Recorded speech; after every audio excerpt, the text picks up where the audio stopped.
different. We are going to provide an honest look at Ole Miss athletics, the fan, by the fan, and the fan. That is what we do. Hell be to me. I'm just kidding. Tune in for some Ole Miss sports news. We're going to give it to you straight. Yeah, right now. The podcast starts now. It happens now. Holy cow. Listen to me. It's starting.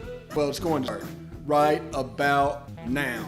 Good morning, and welcome to the POMcast. I'm the host, Stephen Willis. Glad you are joining us. We're going to go a little Lane Kiffin, a little Ole Miss, Mississippi State, a little special teams exit interview, and if we have time, a little farewell to Drew Brees. I'm Stephen Willis. This is POMcast, and we do appreciate you listening to us today. Hope we can provide a service to you. Before we get started, of course, you can catch us on Twitter at the Stephen Willis or at Old Positively. You can hit us up at facebook.com/podcast. That would be a good avenue, or you catch us on YouTube at Positively Ole Miss. Hit all for notifications.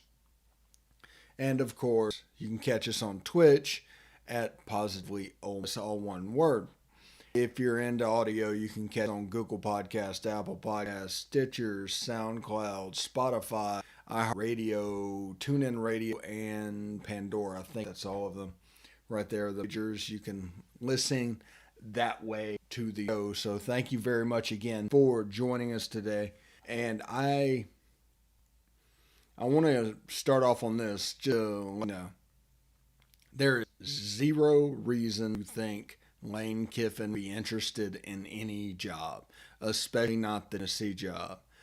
But weathermen are trying to make money off clickbait, and people that charge for the service are trying to get you anxious so you will sign up for the service. Might, over the next couple of days, bring that into the forefront. Again, there's no reason that would happen. Basically, the weathermen that never get punished for being wrong are saying it. So, there you go. Also, Jeremy James, FUAA, All-American Fresh Team. So that's pretty good.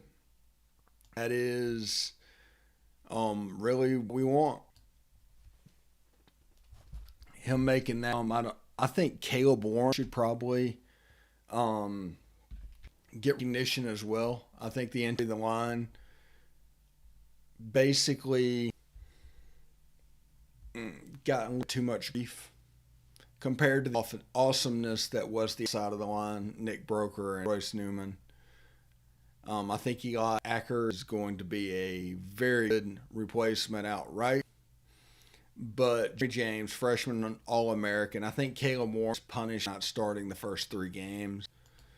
But that is, what's the word I'm looking for? Kind of expect. So I don't think it happened yet, but former Texas and South Carolina assistant, Hutzler, looks like he's replaced Blake Gideon, who went to Texas, so he's from Texas, but it's another person with his roots in there. And also the talk is heating up, as I said on my Twitter handle weeks ago, for Jimmy Brumbaugh at defensive line, so keep an eye on that. But again, do not listen to media members. It's kind of like showing you their true colors about Lane Kiffin, because media members that are trying to money off you, trying to boost their clicks, boost their subscribers, name drop Lane Kiffin. So don't fall for it. Stronger than that, and handle everything with a cynical eye, because it's just not true. And they're lying to you, and they're using you in order to make money. This is another example of why money is just in this job is just evil. It's just wrong. And you can see in the presidential election all the information and stuff that different medias can push out. And that's causing everything because now credibility is given out on an individual basis. And just be careful, be cynical. Whenever they release a story, ask, how is this benefiting them? Remember, they can really increase their subscriber base by you being angry or being elated. And they stoke the anger by making you anxious for a long period of time. Then when something happens, even if it's not that bad, they press the anger button, people melt down, and all of a sudden it becomes a news story in itself. It's kind of that self-fulfilling option of news. Like they will name up something, they will drop something, and then 2 weeks later they'll add it in a press conference, and it'll become news because it got in a press conference, but it's off their hypothetical that they just came up with. So be smart, be cynical. Don't just assume what you're hearing from the news is true. They will lie to you. Will you? That's the point. There's one site that has said out loud they intend to milk Arch Manning for the next 2 years. How are they going to milk it? Well, they're going to make news. They're going to make up drama in order to affect you. It's not going to be real. The kid's going to do what he's going to do. His point is what it is. But they will milk it. They will handle it, make up news stories. They will invent drama in order to fool you, in order to keep you. Anyway, segment coming up, POMcast, Stephen Willis, down.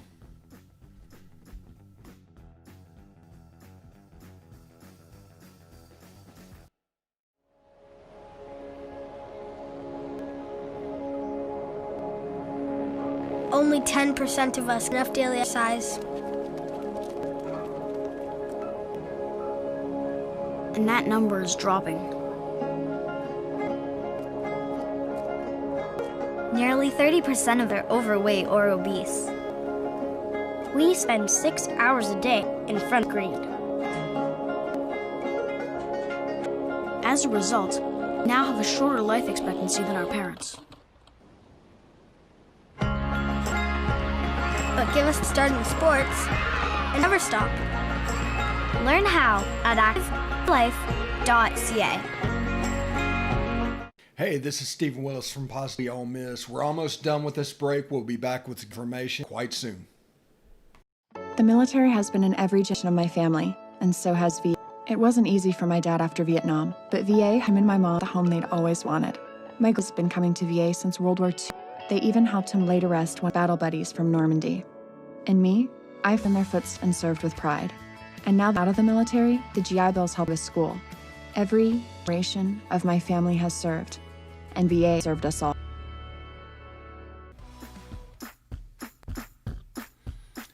POMcast, Stephen Willis, thanks for joining us. Again, this segment we were talking about Lane Kiffin isn't really going anywhere right now, and you can't trust media members. They just make up news in order to keep you anxious, in order to get you angry. And eventually, they want to coach out down because they make the most money off of a coaching search. So in the end, they want a coaching search. So their coverage is all going to go around and to that point because they can make money. If you don't believe me, ask them. So you can see how these independent media personalities have kept Ole Miss in the dark over the years because they've kind of controlled the narrative and forced changes that maybe didn't need to happen. Because they needed to happen because they can make money. This is how they cut out of town. Now ran O out of town. But that's the way it goes. It's a cycle. Every couple of years you can look at it. You can see the signs. Think back on them. And you'll see that we need to quit listening to outsiders. Handle our own business. Let them do whatever they're going to do. Let them try and extend their gift as long as they like.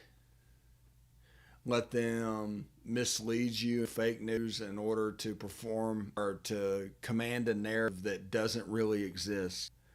Let that all happen. It doesn't matter. Ole Miss is doing Ole Miss and has their eye on the prize. It just doesn't matter.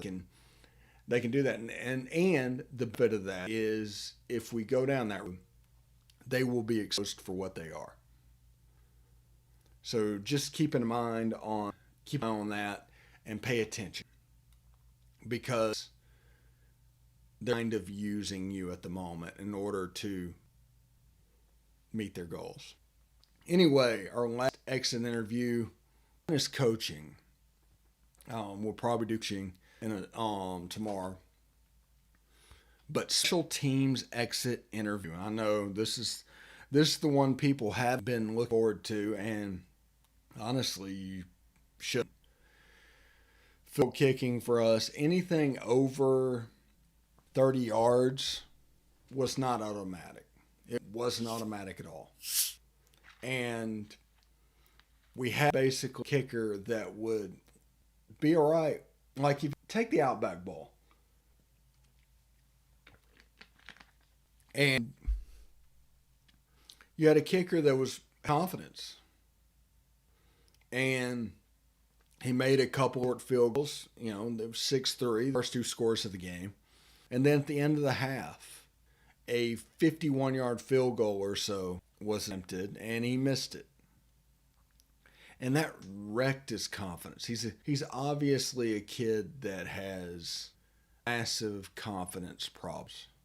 And I say that to point that out because I was kind of the same way when I was a high school kicker. And whenever you go in there and you hit it, you start trying to overcompensate and try hard. And when you try overly hard, bad things happen. It's like quicksand. The more you struggle, the faster you go down. And once he missed that 51-yard field goal, there's nothing wrong with missing that kick. That wasn't one that, honestly, I can think of anybody expecting him to make it. But you have to throw it away right then. You have to have an extremely short memory. And he did not. And that missed 51-yard field goal into a 35-yard field goal or 33-yard field goal. And then turned into a missed extra point. Just a breakdown of confidence of how to do it. And that was kind of the story of that kid. He was good from about 30 yards and in. That was his effective range. After that, he was probably 1 or 2 of 15. Some absurd number. But it got to the point where you kick over a 32 yards, like, well, no, they're not going to make that. And because of that, there's a third of the game that is scoring that is a definite minus. It's a huge minus. Because if you can't do this, and there's nobody else out there that can do this, that's points that you can't count on. When you hit the 30-yard line, you should pretty much be able to count on points after that. Yard line, that'd be a 47-yard field. That'd be a long, you're going to miss some of those, but it is, as it comes down, it should be counted on. Well, you couldn't do that. You had to get down the 10-yard line, the 15-yard line, in between 10 and 15, before feeling like you had a reasonable shot at points. And I honestly think, now Lane Kiffin probably was going to go for it anyway, but I think he was even going for it more because of the deficiency we had at kicker. Now, Hunter, we were good. He's coming back next year. Fantastic. Not going to get used much. I think he had 19 kicks for the whole season. That's the average of less than 2 a game. And the return game, Jerry Neely kickoff. Okay, that's good. We had an excellent kickoff return game. Nobody, I think, broke one on regular kickoff. And no broke a punt on us. And on punt return, Elijah Moore, we caught the ball, but we didn't really return it. Once Dontario Drummond took the reins, we returned the punt and saw a potential for a spark. Now, we're going to have different guys that next year, but Dontario Drummond probably should go into spring practice number one, period. And if he goes in practice as the number one, you can expect some production from the era or that part of specials. But overall, the special teams unit probably got a C. And that is mainly because of how bad we were at field goal. And I just didn't like it at all. At all. Caden Costa got a scholarship first year. Kid out of the New Orleans area. He was number 3 in the country. Good kicker. And there's images of him making field goals of upwards of 60, 65 yards on the internet. That's a good thing. And that's going to help us on multiple levels. Kickoff and field goal. And it might be a situation to where he's kicking field goal and somebody like Lane Kiffin, who has a pretty decent leg, is kicking off. The fact that he couldn't beat out the kicker we absolutely had is an indictment on him. I think he kicked off block in high school. So, either way, you should just that had a problem with kicking. And you're going to fix that by signing a kicker. That's the most important thing out of everything I've said. Is Caden Cost is expected to be the guy. And is expected to fix this problem. Return games, we're doing fine. Punting, we're doing fine. Our main problem was on field goal, which we were not consistent even a little bit. And if you're not consistent even a little bit, that's a problem. So you end up with a C in special teams, because that's the part of special teams where points are a part of it. So you have to be careful. We break down the coaching tomorrow. In coaching, mean head coach, assistant coach, total grade for coaching. Oh, I'll hit you with that tomorrow. When we come back, after this break, we're going to hit the Tennessee job and expectation. Other than Auburn, who's panicking, everybody else has hired an assistant coach. That's worth keeping an eye on.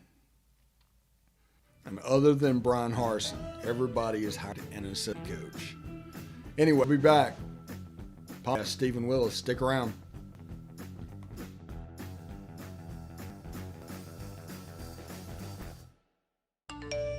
You want to answer that, don't you? I bet it's just killing you, being the glow just inches away. Someone wants to tell you something or ask you something. Oh, come on, answer it already! Just so we're clear, that wasn't my fault. Next time, ignore your inner voice. Don't text and drive. A message from Florida's Choice Independent Insurance Agents. Hey, this is Steve Willis. I just want you to stick around a little longer. We're going to get back to the podcast right after these messages. Tonight, nearly 40,000 veterans across the country are homeless. Men and women have pledged to serve our nation, and now we must serve them. Landlords across the country have helped make significant progress in reducing homelessness by making housing available, but there is more we can do to bring our veterans home. Visit www.va.gov/homeless to see how you can get involved. And if you are a veteran or experiencing homelessness, please call 7748-VET. Thank you.